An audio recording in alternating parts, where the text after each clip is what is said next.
Senior صحافی اور تجزیہ کار حامد میر کے مطابق 6 اور 7 مئی کے درمیانی شب بھارتی وزیر اعظم نریندر مودی نے پاکستان پر نہیں بلکہ اپنے آپ پر حملہ کیا ہے۔ حملے کے فوراً بعد بھارتی حکومت نے ایک اعلامیے میں دعویٰ کیا کہ اس نے پاکستان اور آزاد کشمیر میں دہشت گردوں کے ٹھکانوں پر حملہ کیا۔ 2019 میں بھی مودی حکومت نے بالا کوٹ کے ایک پہاڑی مقام پر حملہ کر کے دعویٰ کیا تھا کہ دہشت گردوں کے تربیتی مرکز کو تباہ کر دیا گیا۔ اس حملے کے چند گھنٹے کے بعد جب میں حملے کی جگہ پر پہنچا تو وہاں کوئی تربیتی مرکز نہیں تھا۔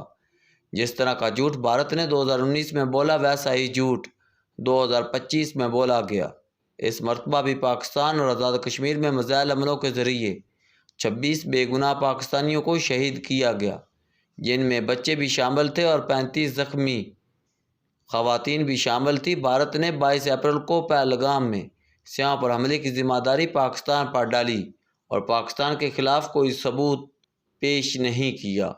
6 اور 7 مئی کے درمیانی شب بھارت نے پاکستان میں معصوم بچوں اور عورتوں کو شہید کر کے اپنے خلاف بہت سے ثبوت چھوڑ دیے ہیں۔ پاکستان نے اس حملے کا فوری طور پر جواب دیا اور بھارت کے 6 جنگی طیارے مار گرائے۔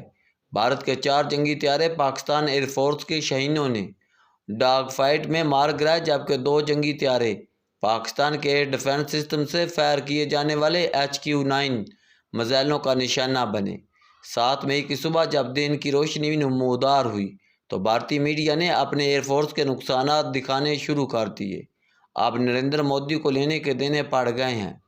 پاکستان نے نہ صرف بھارت کے جنگی طیاروں کو نشانہ بنایا بلکہ لائن آف کنٹرول کے آس پاس کئی بھارتی چیک پوسٹوں اور مورچوں کو بھی تباہ کر دیا۔ پاکستان کا جواب نریندر مودی کے لیے غیر متوقع تھا۔ اس کا خیال تھا کہ وہ خود سویلین علاقوں پر میزائل گرا کر اپنی فتح کا جشن منا لے گا، لیکن 7 مئی کے دن بھارتی میڈیا پر یہ بحث ہو رہی تھی کہ ایک ہی رات میں ان کی ایئر فورس کا اتنا نقصان کیسے ہو گیا۔ پاکستان ایئر فورس نے 2019 میں بھی بھارتی ایئر فورس پر اپنی برتری ثابت کی تھی اور اب 2025 میں بھی بھارتی ایئر فورس پر اپنی برتری ثابت کر دی ہے۔ ظاہر ہے کہ بھارتی ایئر فورس کا وقار ایک دفعہ پھر مٹی میں مل گیا ہے، اور یہ صرف بھارتی ایئر فورس کا نہیں بلکہ نریندر مودی کا سیاسی نقصان بھی ہے۔ اب وہ اس نقصان کا حساب برابر کرنے کی کوشش کریں گے۔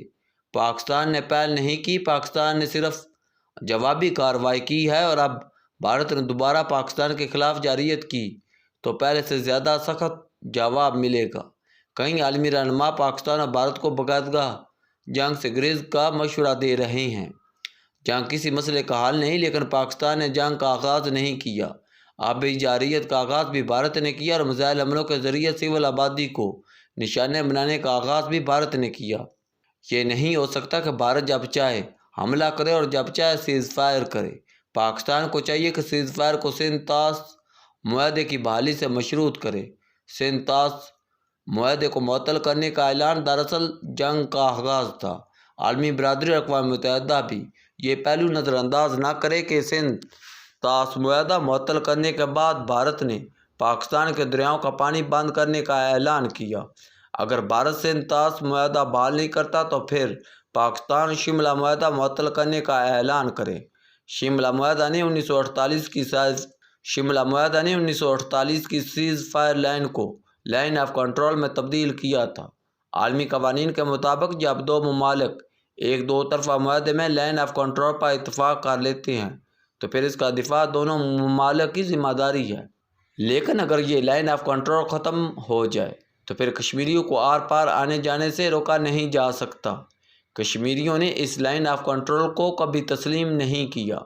ماضی میں JKLF سمیت کئی تنظیمیں اس لائن آف کنٹرول کو توڑنے کا اعلان کر چکی ہیں اور پاکستان کو طاقت کے استعمال سے لائن آف کنٹرول کا دفاع کرنا پڑا۔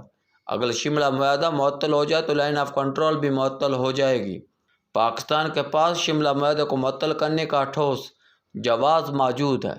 بھارت نے 1984 میں سیاچین کی چوٹیوں پر قبضہ کر کے شملہ معاہدے کی خلاف ورزی کی تھی۔ 5 اگست 2019 کو بھارت نے مقبوضہ جموں کشمیر کی خصوصی حیثیت ختم کر کے ایک دفعہ پھر شملہ معاہدے کی خلاف ورزی کی۔ سندھ طاس معاہدہ ختم کر کے بھارت نے مقبوضہ جموں کشمیر میں بنائے گئے ڈیموں کے ذریعے پاکستان کی طرف سے آنے والا پانی بند کیا۔ جس کے باعث مقبوضہ علاقوں میں سیلاب کا خطرہ پیدا ہوا۔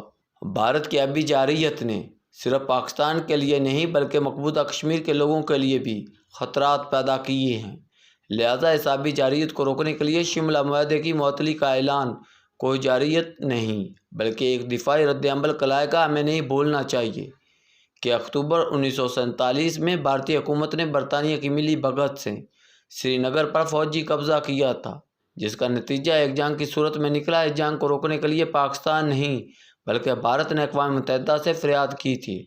اقوام متحدہ کی سیکورٹی کونسل نے جنگ بندی کی قرارداد منظور کی اور احتساب رائے کے مسئلہ کشمیر کا حل قرار دیا۔ بھارت نے اس قرارداد پر عمل کرنے سے انکار کر دیا۔ مسئلہ کشمیر پر 1965 میں پاک بھارت جنگ ہوئی تو پھر 1971 کی جنگ ہوئی، پھر 1999 میں کارگل کی جنگ ہوئی اور اب ایک دفعہ پھر باقاعدہ جنگ کا خطرہ موجود ہے۔ اس جنگ میں بھارت جا رہا ہے اور پاکستان اپنا دفاع کر رہا ہے۔